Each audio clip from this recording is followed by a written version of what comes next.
অন্য সময় 3টা কাটলে একটা সিট দেয়। এখন আজকে যে কয়টা কাটতে হবে এখন এখন আটটার নিচে হবে না মনে হয়। আমার টিকিট দরকার একটা, আমার টিকিট দিতেছে 4টা বা 5টা একটা টিকিটের জন্য। দেয়ানগঞ্জ থেকে 3টা কাটতে হয়, 3টা কাটলে একটা টিকিট সিট দেয়। সিট নাই, সিট সহ কোনো টিকিট নাই আর কি। এটা বললাম যে রাস্তায় কেউ যদি ছিনতাই করে তাহলে ওটা ছিনতাইকারী হয়, আর এখানে যদি নেয় এটা ছিনতাই হয় না, এটা বড় লোক নেয়। 9টা বিষয়ে আসছে এখানে, আর সেখানে 9-এ অবস্থান করছি। এখন ওনারা বলছে যে একটা সময় টিকিট ছাড়বে।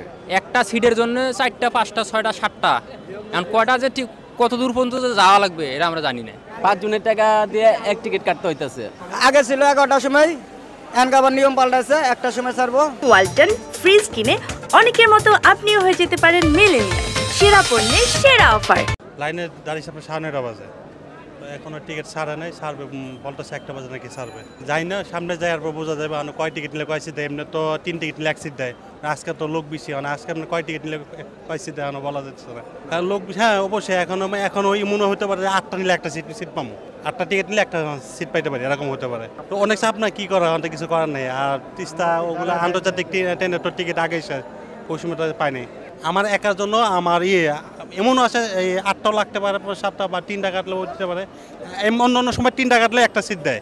এখন আজকে যে কয়টা কাটতে হবে এখন এখন 8টার নিচে হবে না মনে হয়। সকাল 7টার সময় আসছি, টিকিট ছাড়বে 1টার সময়, আর ট্রেন ছাড়বো 3:40-এ। তো এইভাবে কি আমাকে দাঁড়ায় থাকা সম্ভব? কোন মহিলা নিয়ে টিকিটগুলো দিলেন তো আমরা তো যা সাইডে বয়ে থাকতে পারি, এখন তো এইভাবে কতক্ষণ থাকবো কোন দ্বারা? আগে ছিল 11টার সময়, এখন আবার নিয়ম পাল্টাছে, 1টার সময় ছাড়বো। তাদের জন্য আপনার একটা সিটের জন্য ঠিক আছে 5টা টিকিট কাটতে হবে কমপক্ষে, কারণ আপনি সিটের সংকট দেখাবে। একটা গাড়িতে ডাব্বা হয় আপনার কত 20টা ডাব্বা, আর একটা ডাব্বার ভিতরে 60 থেকে 70টা সিট থাকে, আরও মনে বেশি থাকে, 120টা সিট থাকে। আর এখানে লোক আছে কয়জন, কটা ডাব্বার যাত্রী আছে এখানে, তাহলে তারা একটা টিকিটের জন্য এতটি সিট কাটতে হবে কেন? আপনি এই জিনিসটা হিসাব করেন। 5 জনের টাকা দিয়ে এক টিকিট কাটতে হইতেছে। ওনারা রেলওয়ে কোম্পানির লাভবান হইতেছে, আমাদের লস। কি করে আমাদের দেশ যাইতে হবে, আমরা বাধ্য, আমরা দিতে হবে টিকিট। মনে করেন আগে যেমন রোজায় দিয়ে আসছিলাম, আসার পরে আমি 5টা টিকিট কাটছিলাম, তারপরে আমার একটা সিটও দেয় নাই। পরে আমি বাইরে থেকে 3টা টিকিট কিনেছিলাম, মানে সিট কিনেছিলাম 3টা 1500 টাকা দিয়ে বাইরে থেকে। এখানে আবার আসছি আমি 9টা বিষয়ে আসছি এখানে, আর সেখানে 9-এ অবস্থান করছি। এখন ওনারা বলছে যে একটা সময় টিকিট ছাড়বে। এখন 3টা টিকিট কাটলে আমি একটা সিট পাবো কিনা আমার সন্দেহ লাগে। জি, আমাদের জন্য চাপই তো এটা। এখন তো আমরা বাধ্য হয়ে যাচ্ছি, কারণ আমাদের তো যাইতে হবে। এখন আমরা দাঁড়ায় গেলেও এতটুক মানে পথ আমরা জার্নি করতে যাইতে পারি না, কতটুক দাঁড়ায় যাই। সকালবেলা আইছি, সকাল 6টা বাজে আইছি, খাড়ায় রয়েছি টিকিটের জন্য। এখন এই যে লাইন মেনটেন হয়েছে, অনেক দূর পর্যন্ত গেছে, তখন টিকিট দেবে 1টা বাজে। এখন এই যে একটা সিটের জন্য 4টা 5টা 6টা 7টা, এখন কয়টা যে ঠিক কত দূর পর্যন্ত যাওয়া লাগবে এটা আমরা জানি না। এখন এই যে এটা যদি করে এটা তো অন্যায়, অবিচার।